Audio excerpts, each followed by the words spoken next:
पिलामाने सपनार पथ कार्यक्रम आज अध्याय को तुम मानक अनेक अनेक स्वागत। तुम्हें तो बहुत गुड़े अध्याय देखिलनी ये आमे माने ए छुट्टी रे तुम मानक विभिन्न प्रकार कार्यक्रम नहीं आसीचु जेमती तुम्हें माने किपरि निजको सफा सुतरा रखिबो, केमती बापा माँ सहित मिसी घरे रहिबो, परिवार विषय कथा हबो, बापा माँ सहित कथा हबो, सांग मान सहित मिसी केमती खेलिबो से विषय आमे कथा हेछि। आज आस देखिबा तुमर दुई जण सांग कौन करिके तुमको देखौछन्ती। तुमरी भली दुई जण पिला जणे खूब सुंदर गीत गाती आउ जणे खूब सुंदर ताबला बजाती। आज आस एई दुई जण पिला मानक पाखरु शुणिबा गोटे सुंदर गीत एई सपनार कथा कार्यक्रम उपरे। आउ गोटे पिला तुमर सांग जी ताबला बजेबे तांकाठु शुणिबा ताबला केमसे बजाउछन्ती केउ ताळरे कोन ताकु शुणिबा। आज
पिलामाने गीत तो शुणिल।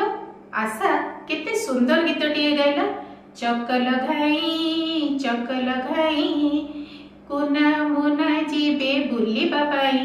सुनल ना गीतटी। एबे आसे शुणिबा ताबला। आज्ञा नमस्कार। मु होची स्मृतिरंजन बारिक अष्टम श्रेणी तोसारी एकाडेमी धौलीर छात्र। ग्रीष्म अवकाश समय मु समयर सदुपयोग करुछि। गृह कार्य सहित सपनार पथ कार्यक्रम देखुछि। तुमे माने मध्य सपनार पथ कार्यक्रम देखिबो। वर्तमान मु तबला वादन करी मोर कला प्रदर्शन करुछि।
आज तुमे गोटे भल गीतटे शुणिल ताबला मध्य शुणिल तुमे मैंने चाहिए खरा छुट्टी निजर जहाँ हबी अच्छी जमी आशार हबी थिला गीत गाइबा प्रीतम हबी थिला ताबला बजेबा तुमे मैंने खरा छुट्टी तुम हबी को लेकिन आगे अनेक किसी कर आज ये आसंता पुणी किसी नुआ नहीं आउ थे आसबू आम यही सपनार पथ कार्यक्रम।